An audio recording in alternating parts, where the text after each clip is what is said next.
What is going on, people? Let's check out what's happening. What's happening is we're working on Herb's car, the Firebird, doing the last of the welding on it. Last of the welding, putting in the chunk pan. Obviously you got to remove the gas tank to do that. Wouldn't leave it in now, would we? Some people do. And then they film that shit and they go kaboom. Anyway, all welded in. And then once you get that done, grind the welds down, then we start cleaning it all up inside. There's a bit to clean up. I'm going to spend probably half a day cleaning it up inside, getting it prepared to spray it with a texture spray. And then we'll spray underneath the back while the gas tank's out with texture spray. But we're not going to do the floors underneath where we welded them. Herb's going to have to bring it back to us later. We're just going to put some spray bomb on over the welds underneath it for protection for now. And then he'll have to bring it back later because the engine tranny's in here and this whole car is just soaked and covered in oil and grease underneath. And it's just going to be impossible for me to ever spray it properly. And if I do spray it underneath there, it's guaranteed going to not stick in some areas and he's not going to be happy. So he says he's pulling the engine tranny. So best thing is he pulls it, then we get it up in the air, we pressure wash it, and at that time we clean it up and spray it properly.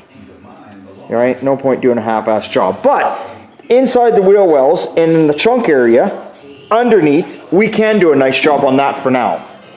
So that's what we're doing there. There's the old floor actually right there. That might cut out. And I got this little tea bucket. Like I say, many years ago we started this for a gentleman. He's just piecing it together out of whatever. It's a little longer than a normal one. He had a front half and a back half and whatever. It was a 4-door and a piece and made a 2-door. And now he's making the box. See, got all the box cut so it's fitting nicely to the body. Gas tank in there, battery, extended the frame. Yeah, so it's looking real good. Super stoked with that. Coming along. And I'm outside working on the Suburban. I'll go take a look there and see what's happening. Getting her all put together because she's going to be going off for paint soon. So I got a door on and got it latched, working. Opening and closing. Take a look. Gentleman showed up today with the steering wheel for the yellow truck, so we're going to be able to get his wheel on there. And I'm just waiting on e-brake cables. I don't know where they are, but they did say it would take a little bit. But anyway, whatever. He said he's more than willing to take the truck home for now and drive it around a bit and come back when the e-brake cables are here. So here's the Suburban. I got the door on this side. I got the outside fender on. Got the inner fender in place, so I got all that done. Getting all dusty out here, but everything gets dusty. What do you do? I'm going to put this door on tomorrow. Got it ready, waiting to go. Sprayed the floor, sprayed it, but I think before I put the door on, I'm going to get in here and dynamat all this. He wants it dynamated, and then I think I'll try and put the steering column in while the door's off. Just makes it a lot easier, lots of room. So I think dynamat tomorrow, steering column, door on, and fender on, an inner fender in, and then that takes care of that. The hood's not going on because the hood we've already fitted, so we're leaving it off because we're going to paint the hood off the truck, right? So, but the rest of it goes together. And the caddy, you can see I've taken a lot off. Not taking the front bumper off. There's no reason to take it off. This is not a frame off. This is just changed the color. The body's actually pretty decent on it. There's a couple waves here and there, but it's just changed the color. Sean's been working up on the roof there, getting that all done. These hoods come off, eh? These hoods, they just unbolt here and they just kind of slide over. Kind of an honestly a stupid fucking design if you ask me. But anyway, so that's how they come apart. But yeah, so he's working away there. Sean is, and then he's got the Mercedes in there.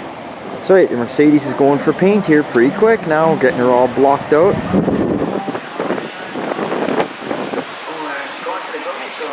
Good.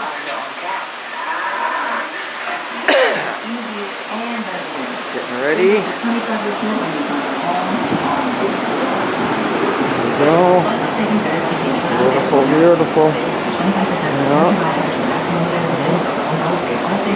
Very nice. Very nice. And we got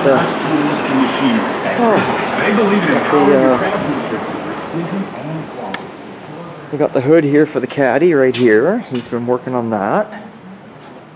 See, it didn't need much. You can see where he's just done a little bit of spot filling with the, you know. See, we're not stripping this thing right down. And then I've got new gas lines put on the Dodge. I got new gas lines on there. The frost plug finally showed up. Got the frost plug in.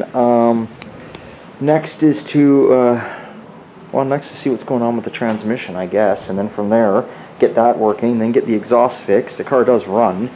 And then at that point it needs wiring, so it's here for a little bit. It's not that there's a lot that it needs, but there is a lot that it needs, if that makes sense. You know, nothing's ever easy. I wish it was easy. Yeah, what can I say? I wish life was easy. It's not easy. Anyway, so and then we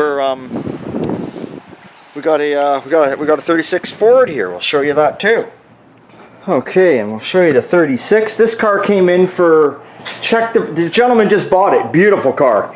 Check the brakes, lower the back end down. It was on a bit of a rake, do an oil change, tranny service, check out the antifreeze, all that kind of stuff. 36 Ford. I love 36 Fords, especially 5 windows. But to be honest with you, not to be insulting to anyone out there, I prefer 5-window coupes all day over 3 windows. I know 3 windows are worth more and blah, blah, blah, but I just prefer a 5-window all day over a 3-window. I just do. I don't know why. Everybody has a preference. 5 windows it for me. And this car is gorgeous. I've always dreamed of having one of these. Probably never will. But I tell you, this is the one car that I'd get rid of my Model A for like any day. I'm not saying this car. I'm just saying for 36 Ford 5-window, boom. Model A be gone like that. I wouldn't even have to think about it. They're just absolutely stunning. I don't know much of the history on this car. I just know it was a complete frame off restoration. I think it's running a little 383 in there, something automatic, disc brakes. You know, all the modern day stuff, but it's got that old school look, that old vibe. It's kind of got that, I don't know how it shows in the camera, but it's more of a buttery yellow than it is a bright yellow. It's a nice, just such a beautiful car. I don't know if the door's open here or not. Maybe, maybe not. Oh yeah. There you go. It's got AC. It's got all the goodies. You know, nice stylish gauges. They went with, you know, they're modern, but they went with something stylish. She didn't overdo it. Stereo put in overhead. You can just smell the leather in there. Low car shifter. Just a beautiful car. Listen to that. I don't think I got it. There we go. But just absolutely stunning. So we're all done with it. We're just we're actually waiting. We need a little more transmission fluid, so they're going to deliver that to us in the morning. And yes, normally I carry transmission fluid in stock, but for some reason I didn't have any extra here today. Not sure why. Shit happens. Yeah, I dream of building one of these. How would I build it? Y'all want to wonder how I'd build it. Well, you know, you're probably all pretty bored with me because I put chrome smoothies on everything. But this would have wide whites, chrome smoothies, spider kit. I would leave the black vinyl patch on it. I would have it a little more on a rake. I would have it like a light metallic blue, no hood whatsoever. I actually think if I painted it light metallic blue, here's where you're all going to kill me. I would rub through the paint and make it kind of have that roughed up little more like a patina look to it. Years and years ago, I fell in love with a 36 Ford down at the car show I used to go to in Chehalis, Washington, called Bulletproof.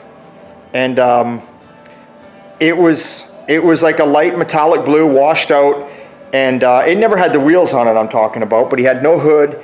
And that car was just gorgeous. He had a little 283 in it, I believe, with tri-power. It just looks so sexy to me. Just so sexy. Well, they got a gorgeous headlight, or headlamp, however you want to call it. Look at that. For those of you wondering, that's where your horns come through. There, but yeah. You remember years and years ago, I did a 36 Ford for a gentleman, a ragtop. Bone stock. Bone stock. He went with it. Wasn't my thing, but it was his thing. That's all that matters. You know? But this is a very, very pretty car. So it's all done. We're going to kick her out the door here once you get the tranny fluid in the morning, and That's another one that bites the dust at OTG. And I'm over here working now. I've pushed a Suburban back in its hole over there. If you can see it way over there. I've pushed it back in there. And I'm working on this one. I'm getting the nose off it. I got to take all the front sheet metal off. I'm just doing it the quick and easy. This guy here on this one, he just wants us to get the engine in it hooked. Well, the engine's in it. Get it hooked up, get it running. Doesn't give a shit. Just wham, bam, thank you, ma'am. Like, use whatever you got. If you don't have a piece of steel tubing for fucking fuel line, just use a piece of rubber hose. He does not give two shits. Just get it running, get it drivable. That's it. That's it. It's just a work truck. But with that being said, work truck, drivable, you have to do it somewhat decent.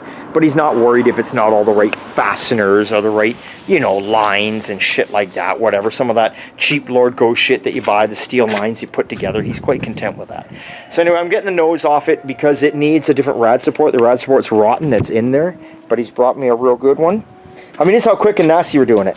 And I know some of you are going to cringe, but hey, the customer's the boss, the customer pays me. I'm not in charge when it comes to that. He says to me, I says, do you want me to quickly blast that? Because it's quicker to blast it than sand it. You want me to blast it, shoot some rust paint on there? Hell no, Rick. Just fucking bolt it on. Okay? You say no, that's what you'll get. I'll bolt it on. Because that is what you do. Now, some shops won't do that. Some shops won't do it at all because it doesn't look good for them. At the end of the day, in today's world, work is work. If that customer, that's what he wants, it don't matter because I've just done what I always do. It's on video. It's on video. So when he's out there and someone looks and says, oh, Old Time Garage did that, why didn't they paint that, blah, blah, blah. Well, hey, here's the truck before. Customer don't want it done. He's the boss. How would you like it if it was your truck and I painted it and I charged you for that after you told me not to? You'd be pretty pissed, wouldn't you? So hey, be careful what you're thinking and what you're going to say. Hey, it's always a good time at Old Time. Hell yeah, I'm going camping again this weekend. See you later.